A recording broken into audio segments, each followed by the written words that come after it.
ಜೈ ಹಿಂದ್ ಎಲ್ಲ ನನ್ನ ಕಾಂಪಿಟೇಟಿವ್ ಎಸ್ಪಿರೆಂಟ್ಸ್ಗೆ ನೀವೇನಾದರೂ ಒಂದು ಸೆಂಟ್ರಲ್ ಗೌರ್ಮೆಂಟ್ ರೈಲ್ವೆ ಇಲಾಖೆಯಲ್ಲಿ ಹುದ್ದೆಗಳನ್ನು ಸರ್ಚ್ ಮಾಡ್ತಾ ಇದ್ರಿಯಪ್ಪ ಅಂದರೆ ಆ ರೈಲ್ವೆ ಡಿ ಗ್ರೂಪ್ ಹುದ್ದೆಗಳನ್ನು ಪುರುಷ ಮತ್ತು ಮಹಿಳಾ ಅಭ್ಯರ್ಥಿಗಳಿಗೆ ಕಾಲ್ಫಾರ್ಮನ್ನು ಮಾಡ್ತಾರಾ ಅಂತೇಳಿ ಕೇಸಿಂದ ನಿಮ್ಗೆ ಆಲ್ರೆಡಿ ನಾನು ಇದ್ರ ಬಗ್ಗೆ ಇನ್ಫಾರ್ಮೇಷನನ್ನು ಕೊಟ್ಟಿದ್ದೆ. ಆ ಹುದ್ದೆಗಳ ಸಂಖ್ಯೆ ಬಂದ್ಬಿಟ್ಟು 22,000 ಹುದ್ದೆಗಳನ್ನ ಕಾಲ್ಫಾರ್ಮನ್ನು ಮಾಡ್ತಾ ಇದ್ದಾರೆ ಅಂತೇಳಿ ಕೇಸಿಂದ ಇವತ್ತೇ ತಾನೇ ಬಂದಿರತಕ್ಕಂಥ government of India ministry of railway recruitment board ಕೊಟ್ಟಿದ್ದಾರೆ ಎಂಪ್ಲಾಯ್ಮೆಂಟ್ ನೋಟಿಸ್ 09/2025 ಅಂತ ಕೇಸಿಂದ. ಇಲ್ಲಿ ನೋಡ್ಕೊಡ್ರಿ, ಆ ಲೆವೆಲ್ 1 ಡಿ ಗ್ರೂಪ್ ಹುದ್ದೆಗಳನ್ನ ಕಾಲ್ಫಾರ್ಮನ್ನು ಮಾಡಿದ್ದಾರೆ. ಇದರಲ್ಲಿ ಕೊಟ್ಟಿದ್ದಾರೆ ಶಾರ್ಟ್ ನೋಟಿಸ್ನಲ್ಲಿ ಅರ್ಜಿ ಯಾವಾಗ ಪ್ರಾರಂಭವಾಗ್ತದ, ಅರ್ಜಿ ಯಾವಾಗ ಕ್ಲೋಸ್ ಆಗುತ್ತಾ, ಇಷ್ಟು ಇನ್ಫಾರ್ಮೇಷನನ್ನು. ಅದರಲ್ಲಿ ನೆಕ್ಸ್ಟ್ ಯಾವ್ಯಾವ ರೈಲ್ವೆ ಅಂದರೆ ಜೂನ್ ಇದಾವೆ, ಆ ಜೂನ್ಗೆ ಎಷ್ಟು ಅದರ ಲಿಂಕ್ ಏನು, ಅದ್ರ ಬಗ್ಗೆ ವೆಬ್ಸೈಟ್ ಏನಿದೆ, ಪ್ರತಿಯೊಂದು ಇಷ್ಟು ವೇಕೆನ್ಸಿಗಳನ್ನು ಅದರ ಸ್ಯಾಲ್ರಿ ಎಷ್ಟು, 7ನೇ ಯೋಜನೆಯನ್ನು ಫ್ಯಾಮಿಲಿ ಅಂದರೆ ಸ್ಯಾಲ್ರಿಯನ್ನು ಕೊಡ್ತಾ ಇದ್ದಾರೆ. ನೆಕ್ಸ್ಟ್ ಇದಕ್ಕೆ ವಯೋಮಿತಿ ಎಷ್ಟು ಬೇಕಾಗುತ್ತಾ, ಸಂಪೂರ್ಣವಾಗಿರ್ತಕ್ಕಂಥ ಇದ್ರ ಮಾಹಿತಿಯನ್ನು ನೀಡಿದ್ದಾರೆ ಸ್ನೇಹಿತರೆ. ಯಾರೆಲ್ಲ ರೈಲ್ವೆ ಹುದ್ದೆಗಳಿಗೆ ವೇಟಿಂಗನ್ನು ಮಾಡ್ತಾ ಇದ್ರಿ ಸರ್, ನಾವು 2024ರಲ್ಲಿ ಕಾಲ್ಫಾರ್ಮ್ ಮಾಡಿರ್ತಕ್ಕಂಥ ಡಿ ಗ್ರೂಪ್ ಹುದ್ದೆಗಳಿಗೆ ಸರ್ ಅರ್ಜಿಗಳನ್ನ ಸಲ್ಲಿಸಲಿಲ್ಲ.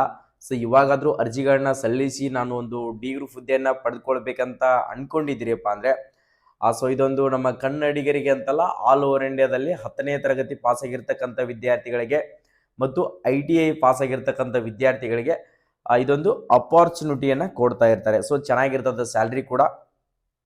ಓಕೆ, ಇಲ್ಲಿ ನೋಡ್ಕೊಳ್ರಿ, ಏನು ಕೊಟ್ಟಿದ್ದಾರೆಯಪ್ಪ ಅಂತಂದರೆ ಇದಕ್ಕೆ ಕ್ವಾಲಿಫಿಕೇಶನ್ ಏನು ಬೇಕಾಗುತ್ತಾ ಅದು ಮೋಸ್ಟ್ ಇಂಪಾರ್ಟೆಂಟು. ಕಾಯ್ದಿರ್ತಕ್ಕಂಥ ವಿದ್ಯಾರ್ಥಿಗಳು 10ನೇ ತರಗತಿ ಪಾಸಾಗಿರ್ತಕ್ಕಂಥ ವಿದ್ಯಾರ್ಥಿಗಳಿಗೆ 2018ರಿಂದ ಕಾಲ್ಫಾರ್ಮನ್ನು ಮಾಡಿರ್ತಕ್ಕಂಥ ಡಿ ಗ್ರೂಪ್ ಹುದ್ದೆಗಳಿಗೆ 10th ಮೇಲೆ ಮಾತ್ರ ಮುಗಿದಿರ್ತಕ್ಕಂಥ ವಿದ್ಯಾರ್ಥಿಗಳಿಗೆ ಇದೊಂದು ಅಪಾರ್ಚುನಿಟಿಯನ್ನು ಕೊಡ್ತಾ ಇದ್ರು.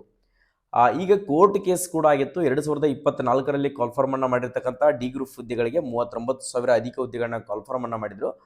ಏನು ಮಾಡಿದ್ರೆ ಅಂದರೆ ಡಿ ಗ್ರೂಪ್ ಹುದ್ದೆಯನ್ನು ಅದು ITI ಮುಗಿಸಿರ್ತಕ್ಕಂಥವ್ರಿಗೆ ಕೂಡ ವೇಕೆನ್ಸಿಗಳನ್ನ ಆ್ಯಡ್ ಮಾಡಿ ಬಿಡುಗಡೆ ಮಾಡಿ ಅಂತ ಕೇಸಂದ ಕೋರ್ಟ್ ಕೇಸ್ ITI ಮುಗಿದಿರ್ತಕ್ಕಂಥ ವಿದ್ಯಾರ್ಥಿ ಕೂಡ ಕೋರ್ಟ್ ಕೇಸನ್ನು ಮಾಡಿದರು. ಸರಿ, ಯಾಕೆಂದರೆ ITI ಮುಗಿದಿರ್ತಕ್ಕಂಥ ವಿದ್ಯಾರ್ಥಿಗಳಿಗೆ ಅದು ಕೊಡಲೇಬೇಕಾಗಿರ್ತಕ್ಕಂಥ ಡಿ ಗ್ರೂಪ್ ಹುದ್ದೆಗಳು. ಆದ ಕಾರಣಕ್ಕೋಸ್ಕರ ಈ ಸರಿ ಇದರಲ್ಲಿ ಇನ್ನೂ ಶಾರ್ಟ್ ನೋಟಿಸನ್ನು ಮಾತ್ರ ಕೊಟ್ಟಿದ್ದಾರೆ. ಡೀಟೇಲ್ ನೋಟಿಫಿಕೇಶನ್ ಇನ್ನೂ ಕೂಡ ಬಂದಿಲ್ಲ. ಅದು ಯಾವ ದಿನಾಂಕದಂದು ಬರ್ತಂದರೆ 21/1/2026 ಅಂದರೆ ಮುಂದಿನ ವರ್ಷ ಅಂದರೆ ಬಹಳ ದಿನ ಅಲ್ಲ, ಇವತ್ತೆಷ್ಟು 20, ನಿಮಗೆ ಇನ್ನೇನ ಕೇವಲ 7-8 ದಿನಗಳ ಮಾತ್ರ ನೀವು ಹೊಸ ವರ್ಷಕ್ಕೆ ಕಾಲನ್ನು ಹಿಡಿತಾ ಇದ್ರಿ. ಹೊಸ ವರ್ಷ ಆಚರಿಸುವಕ್ಕಿಂತ ಮುಂಚೆ ನಮ್ಮ ಜೀವನದಲ್ಲಿ ಏನಾದರೂ ಬದಲಾವಣೆ ಆಗಿದ್ರೆ, ನಾನು ಸಕ್ಸಸ್ ಕಂಡಿದ್ರೆ ಮಾತ್ರ ಒಂದು ಹೊಸ ವರ್ಷ ಅಂತ ಅನ್ಕೊಡ್ರಿ ಸ್ನೇಹಿತರೆ. ವರ್ಷ ನೋಡ್ರಿ ಯಾವ ಥರ ಬರ್ತಾ ಇದೆ ಅಂತಂದರೆ ಅಷ್ಟು ಸ್ಪೀಡಾಗಿ ನಮ್ಮ ಏಜ್ ಕೂಡ ಕಂಪ್ಲೀಟ್ ಆಗ್ತಾ ಇದೆ. ನಮ್ಮ ಡೇ ಕೂಡ ಟೈಮ್ ಕೂಡ ಎಷ್ಟು ವೇಸ್ಟ್ ಆಗ್ತಾ ಇದೆ ಅನ್ನೋದನ್ನು ಕಂಪೇರನ್ನು ಮಾಡಿಕೊಡ್ರಿ. ನಾನು ಈ ಸರಿ ಟಾರ್ಗೆಟನ್ನು ಇಟ್ಕೊಡ್ರಿ, ನಾನು 2026ರಲ್ಲಿ ಕನ್ಫರ್ಮೇಷನ್ ಆಗಿ ನಾನು ಒಂದು ಯಾವುದಾದ್ರೂ ಹುದ್ದೆಯನ್ನು ಪಡೆದುಕೊಳ್ಬೇಕಂತ ಟಾರ್ಗೆಟನ್ನು ಇಟ್ಕೊಂಡ್ರೆ ಯಾವುದಾದ್ರೂ ಒಂದು ಹುದ್ದೆಯನ್ನು ನೀವು ಸೇರ್ಬೋದು. ಓಕೆ, ಅರ್ಜಿ ಸಲ್ಲಿಸುವ ದಿನಾಂಕ 21/1/2026ಕ್ಕೆ ಅರ್ಜಿ ಕೂಡ ಪ್ರಾರಂಭ ಆಗುತ್ತೆ. ಆದರೆ ಮುಂದಿನ ತಿಂಗಳ ಜನವರಿಯಲ್ಲಿ 21ನೇ ತಾರೀಕಿಗೆ ನೀವು ಆನ್ಲೈನ್ ಮುಖಾಂತರ ಅರ್ಜಿಗಳನ್ನ ಸಲ್ಲಿಸ್ಬೋದು ಸ್ನೇಹಿತರೆ. ಕೊನೆಯ ದಿನಾಂಕ ಬಂದ್ಬಿಟ್ಟು 20/2/2026 ಅಂದರೆ ಫೆಬ್ರವರಿಯಲ್ಲಿ 20ನೇ ತಾರೀಕು ಮಟ್ಟ ನಿಮ್ಗೆ ಅರ್ಜಿಯನ್ನು ಸಲ್ಲಿಸೋಕ್ಕೆ ಟೈಮಿಂಗನ್ನು ಕೊಡ್ತಾರೆ. 1 ತಿಂಗಳ ಕಾಲಾವಕಾಶ ಇರ್ತೈತಿ. ಆನ್ಲೈನ್ ಮುಖಾಂತರ ಅರ್ಜಿಗಳನ್ನ ಸಲ್ಲಿಸಬೇಕಾಗುತ್ತೆ. RRB ವೆಬ್ಸೈಟ್ನಲ್ಲಿ ಅದು ಅಪ್ಲಿಕೇಶನನ್ನು ಯಾವ ಥರ ಹಾಕಬೇಕು ಅನ್ನೋದು ಕೂಡ ನಾನು ಅದ್ರ ಬಗ್ಗೆ ಇನ್ಫಾರ್ಮೇಷನ್ ಡೀಟೇಲ್ಸನ್ನು ಕೊಡ್ತಾ ಹೋಗ್ತೀನಿ. ಸರ್, ಇದಕ್ಕೆ ವಯೋಮಿತಿ ಎಷ್ಟು ಬೇಕಾಗುತ್ತಾ? ಈ ಹುದ್ದೆಗೆ ಪುರುಷ ಮತ್ತು ಮಹಿಳೆಯರು ಇಬ್ಬರು ಕೂಡ ಅರ್ಜಿಗಳನ್ನ ಸಲ್ಲಿಸಬಹುದಾ? ಎಸ್, ಪುರುಷ ಮತ್ತು ಮಹಿಳಾ ಅಭ್ಯರ್ಥಿಗಳು ಈ ಹುದ್ದೆಗೆ ಇಬ್ಬರು ಕೂಡ ಅರ್ಜಿಗಳನ್ನ ಸಲ್ಲಿಸಬಹುದು. 18 ವಯಸ್ಸಿನಿಂದ ಹಿಡಿದು 33 ಏಜ್ ಇರತಕ್ಕಂಥ ವಿದ್ಯಾರ್ಥಿಗಳು ಕೂಡ ಅರ್ಜಿಗಳನ್ನ ಸಲ್ಲಿಸಬಹುದು. ವಯೋಮಿತಿಯಲ್ಲಿ ಸಡಿಲಿಕೆಯನ್ನು ಕೊಡ್ತಾರೆ. OBC ವಿದ್ಯಾರ್ಥಿಗಳಿಗೆ 3 ವರ್ಷ ಇರ್ತೈತಿ. SC ST ವಿದ್ಯಾರ್ಥಿಗಳಿಗೆ 5 ವರ್ಷ ಏಜ್ ರಿಲ್ಯಾಕ್ಸನ್ನ ಇದರಲ್ಲಿ ಕೊಡ್ತಾರೆ ಸ್ನೇಹಿತರೆ. ಓಕೆ, ಹುದ್ದೆಗಳ ಸಂಖ್ಯೆ 22,000 ಅಂತ ಮೆನ್ಷನ್ ಮಾಡಿದಾರೆ. ಮತ್ತೆ ಟೆಂಟೇಟಿವ್ ಅನ್ನು ಮಾತ್ರ ಕೊಟ್ಟಿದ್ದಾರೆ. ಇನ್ನೂ ಕೂಡ ಇದಕ್ಕೆ ಹುದ್ದೆಗಳು ಹೆಚ್ಚಳವಾಗ್ತಾವೆ ಸ್ನೇಹಿತರೆ. ಓಕೆ, ಏಜ್ ಬಗ್ಗೆ ಆಯಿತು, ಅಪ್ಲಿಕೇಶನ್ ಡೇಟ್ ಆಯಿತು. ಡೀಟೇಲ್ ಆಗಿರ್ತಕ್ಕಂಥ ನೋಟಿಫಿಕೇಶನು, ಅದರ ಜೊತೆಗೆ ITIದವರಿಗೆ ಮತ್ತು SLC ಮೇಲೆ ಎಷ್ಟು ಕಾಲ್ಫಾರ್ಮನ್ನು ಮಾಡ್ತಾರೆ, ಅದರಲ್ಲಿ ಯಾವ ಥರ ಏನು ಅಂತ ಹೇಳಿಸಿಂದ ಎಕ್ಸಾಮ್ ಡೇಟ್ ಯಾವಾಗ ಇರ್ತದೆ, ಪ್ರತಿಯೊಂದು ಅಪ್ಡೇಟನ್ನು ಮುಂದಿನ ತಿಂಗಳ 21ನೇ ತಾರೀಕಿಗೆ ಡೀಟೇಲ್ ನೋಟಿಫಿಕೇಶನ್ ಬಿಡುಗಡೆಯನ್ನು ಮಾಡ್ತಾರೆ. ಸೊ ಪ್ರತಿಯೊಬ್ಬರಿಗೆ ಇದೊಂದು ಗುಡ್ ನ್ಯೂಸ್ನೇ ಅನ್ಕೊಳ್ಬೋದು.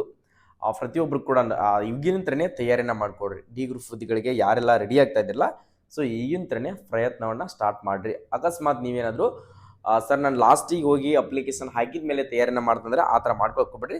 ಸೊ ಇಲ್ಲಿ ನನ್ನ ಹತ್ರ ಬಂದಿರತಕ್ಕಂಥದ್ದು so RRB D group short ನೋಟಿಸನ್ನು ನೀವು ಕೂಡ ನೋಡ್ಕೊಡ್ರಿ. ಸೊ ಆಲ್ಮೋಸ್ಟ್ ಅಲ್ಲಿ ಇದು ಬಂದು ಸೊ ಇವತ್ತು ಫುಲ್ ಡೇ ಇದ್ರ ಬಗ್ಗೆನೇ ಎಲ್ಲ ಕಡೆ ಸೋಷಿಯಲ್ ಮೀಡಿಯಾದಲ್ಲಿ ನ್ಯೂಸ್ ಬರ್ತಾ ಇದೆ. ಸೊ ಸಾಕಷ್ಟು ವಿದ್ಯಾರ್ಥಿಗಳು ಕಾಲ್ ಮಾಡಿದ್ರಿ, ಸರ್ ಡಿ ಗ್ರೂಪ್ ಹುದ್ದೆಯನ್ನು ಕನ್ಫರ್ಮನ್ನು ಮಾಡಿದ್ದಾರೆ ಸರ್, ನಿಜ ಹಣ ಸುಳ್ಳ ಅಂತ ಹೇಳಿ ನನ್ನ ಹತ್ರ ಕೂಡ ಇದೊಂದು ಶಾರ್ಟ್ ನೋಟಿಸನ್ನು ಬಂದಿತ್ತು. ಸೊ ಈ ಇನ್ಫಾರ್ಮೇಷನ್ನ ತಿಳಿಸ್ಬೇಕಂತ ಹೇಳಿ ನಿಮಗೆ ಮಾಹಿತಿಯನ್ನು ಕೊಟ್ಟಿದ್ದೀನಿ. ಈಗಿಂತನೇ ತಯಾರಿನ ಸ್ಟಾರ್ಟ್ ಮಾಡಿಕೊಡ್ರಿ. SSGDನೂ ಕೂಡ ಕನ್ಫರ್ಮನ್ನು ಮಾಡಿದರೆ, ರೈಲ್ವೇದಲ್ಲಿ ಯಾವುದೇ ಒಂದು ಹುದ್ದೆಯನ್ನು ಕನ್ಫರ್ಮ್ ಮಾಡಿರಲಿ, SSCಯಲ್ಲಿ ಯಾವುದೇ ಒಂದು ಹುದ್ದೆಯನ್ನು ಕನ್ಫರ್ಮನ್ನು ಮಾಡಿರಲಿ, ಸ್ಟೇಟ್ ಗೌರ್ಮೆಂಟ್ ಆಗಿರಲಿ, ಸೆಂಟ್ರಲ್ ಗೌರ್ಮೆಂಟ್ ಆಗಿರಲಿ, ಸರ್ ನಾನು PUC ಮುಗಿಸಿದ್ದೀನಿ, SSLC ಮುಗಿಸಿದ್ದೀನಿ, ಡಿಗ್ರಿ ಮುಗಿಸಿದ್ದೀನಿ ಸರ್, ನಾನು ಯಾವುದಾದ್ರೂ ಒಂದು ಗೌರ್ಮೆಂಟ್ ಹುದ್ದೆಯನ್ನು ಪಡೆದುಕೊಳ್ಳಬೇಕು ಸರ್, ನಾನು ಸೇರಲೇಬೇಕಂತ ಕನಸನ್ನು ಕಟ್ಕೊಂಡಿದ್ದೀನಿ ಸರ್ ಅಂತಿರ್ತಕ್ಕಂಥ ವಿದ್ಯಾರ್ಥಿಗಳು, ಸೊ ನನ್ನ ರಿಕ್ವೆಸ್ಟು ಯಾಕಪ್ಪ ಅಂದರೆ ನಿಮಗೆ ಈ ಥರದ ಇನ್ಫಾರ್ಮೇಷನ್ಗಳು ಯಾವುದೇ ಒಂದು ನೋಟಿಫಿಕೇಶನನ್ನು ಓದಿದ್ರೆ ಇನ್ಫಾರ್ಮೇಷನ್ ಸಿಗೋದಿಲ್ಲ. ಸೊ ಆದ ಕಾರಣಕ್ಕೋಸ್ಕರ ನಮ್ಮ HJ ಪ್ಯಾರಾಮಿಲಿಟರಿ ಅನ್ನೋ ಯೂಟ್ಯೂಬ್ ಚಾನಲ್ ಏನಿದೆಯಲ್ಲ, ಸೊ ಇನ್ನೂ ಸಬ್ಸ್ಕ್ರೈಬೇ ಮಾಡ್ಕೊಂಡಿಲ್ಲ ಸರ್, ನಾನು ಫಸ್ಟ್ ಟೈಮ್ ವಿಸಿಟ್ ಕೊಟ್ಟಿದ್ದೀನಿ ಅಂತಂದರೆ ಸೊ ಬೇಕಿದ್ರೆ ಹಿಂದಿನ ವಿಡಿಯೋಗಳನ್ನು ನೋಡ್ಕೋರಿ ಸರ್, ನಿಮಗೆ ಯೂಸ್ ಆಗ್ತಿದ್ರೆ ಮಾತ್ರ, ನಿಮ್ಗೆ ಹೆಲ್ಪ್ ಆಗ್ತಾ ಇದೆ ಸರ್, ನಾವು ನೋಡ್ತಿರ್ತಕ್ಕಂಥ ಇನ್ಫಾರ್ಮೇಷನ್ಗಳು ಸಾಕಷ್ಟು ಸರ್ ನಿಮ್ಮ ವಿಡಿಯೋಗಳನ್ನು ನೋಡಿದ್ದೀವಿ ನಾವು ಅಂತಿರ್ತಕ್ಕಂಥ ವಿದ್ಯಾರ್ಥಿಗಳು ಮಾತ್ರ ಸಬ್ಸ್ಕ್ರೈಬ್ ಮಾಡಿಕೊಡ್ರಿ, ಇಲ್ಲ ಅಂತಂದರೆ ಸಬ್ಸ್ಕ್ರೈಬ್ ಮಾಡ್ಕೊಳಕ್ಕೆ ಹೋಗಬೇಡಿ ಸ್ನೇಹಿತರೆ. ಸೊ ಓಕೆ, ನಿಮ್ಗೆ ಎಜುಕೇಷನ್ಗೆ ಯೂಸ್ ಆಗ್ತಿದ್ರೆ ಸುಮ್ಮನೆ ಯೂಸ್ ಆಗಲಿಲ್ಲಪ್ಪ ಅಂತಂದರೆ ಮಾಡ್ಕೊಳ್ಳೋಂಥ ಅವಶ್ಯಕತೆ ಇರೋದಿಲ್ಲ. ಸೊ ನಿಮ್ಗೆ ಇದರಲ್ಲಿ ಏನು ಡೌಟ್ ಇದೆ, ಸೊ ಏನೆಲ್ಲ ಕೇಳಬೇಕು ಅನಿಸಿದೆ, ಪ್ರತಿಯೊಂದು ವಿದ್ಯಾರ್ಥಿ ಕೂಡ ಕೆಳಗಡೆ ಕಾಣ್ತಿರ್ತಕ್ಕಂಥ ಕಮೆಂಟ್ ಸೆಕ್ಷನ್ ಏನಿದೆಯಲ್ಲ ಸ್ನೇಹಿತರೆ, ಸೊ ಕಮೆಂಟ್ ಸೆಕ್ಷನ್ದಲ್ಲಿ ಪ್ರತಿಯೊಬ್ಬರು ಕೂಡ ಕಮೆಂಟನ್ನು ಹಾಕಿ, ಸೊ ನಾನು ಅದ್ರ ಬಗ್ಗೆ ಇನ್ಫಾರ್ಮೇಷನ್ ಕೂಡ ನಿಮ್ಗೆ ನೀಡ್ತೀನಿ. ನೆಕ್ಸ್ಟ್ ಯಾರೆಲ್ಲ ಡಿ ಗ್ರೂಪ್ಗೆ ಈ ಸರಿ ನಾನು ರೆಡಿ ಆಗ್ತಾ ಇದ್ದೀನಿ ಅಂತ ಹೇಳಿ ಸೊ RRB ಡಿ ಗ್ರೂಪ್ ಅಂತ ಹೇಳಿ ಬರೋದ ಅದ್ರ ಜೊತೆಗೆ ಹಾಟ್ ಸಿಂಬಲನ್ನು ಕಳಿಸ್ರಿ. ಸೊ ನಮ್ಮ ಕರ್ನಾಟಕದಲ್ಲಿ ಕೂಡ ಡಿ ಗ್ರೂಪ್ ಹುದ್ದೆಗಳಿಗೆ ಇಷ್ಟು ಜನಗಳು ತಯಾರಿಯನ್ನು ಆಗ್ತಾ ಇದ್ದಾರೆ ಅಂತ ಹೇಳಿ ನಮಗೂ ಕೂಡ ಒಂದು ಹೆಮ್ಮೆ ಆಗುತ್ತೆ. ಸೊ ಇನ್ನಷ್ಟು ಇನ್ಫಾರ್ಮೇಷನ್ ಕೂಡ ನಾವು ಕೊಡೋಕೆ ಟ್ರೈ ಮಾಡ್ತೀವಿ. ಓಕೆ, ವಿಡಿಯೋ ಇಷ್ಟ ಆಗಿದ್ರೆ ಸೊ ಒಂದು ಲೈಕ್ ಕೂಡ ಮಾಡಿ, ನಿಮ್ಮ ಸ್ನೇಹಿತರಿಗೆ ವಿಡಿಯೋನ ಶೇರ್ ಮಾಡೋದನ್ನು ಮರೆಯೋಕೆ ಹೋಗ್ಬಿಡ್ರಿ. ಸೊ ಈ ನೋಟಿಸನ್ನು ನನ್ನ HJ ಪ್ಯಾರಾಮಿಲಿಟರಿ ಟೆಲಿಗ್ರಾಮ್ ಕೆಳಗಡೆ ಡಿಸ್ಕ್ರಿಪ್ಷನ್ ಬಾಕ್ಸಲ್ಲಿ ಟೆಲಿಗ್ರಾಮ್ ಲಿಂಕನ್ನು ಕೊಟ್ಟಿದ್ದೀನಿ. ಸೊ ಅಲ್ಲಿ ಹೋಗಿ ಆ ಟೆಲಿಗ್ರಾಮ್ಗೆ ಜಾಯ್ನ್ ಆದ್ರಿಂದ ಸಾಕಷ್ಟು PDF ಏನೋ ಇನ್ಫಾರ್ಮೇಷನ್ ಬಂದರೂ ಕೂಡ ಅದರಲ್ಲಿ ಶೇರನ್ನು ಮಾಡಿರ್ತೀನಿ, ಹೋಗಿ ಡೌನ್ಲೋಡನ್ನು ಮಾಡ್ಕೊಂಡು ನೋಡ್ಕೋಬೋದು. ಎಲ್ಲರೂ ಕೂಡ all the best. Jai Hind, Jai Karnataka.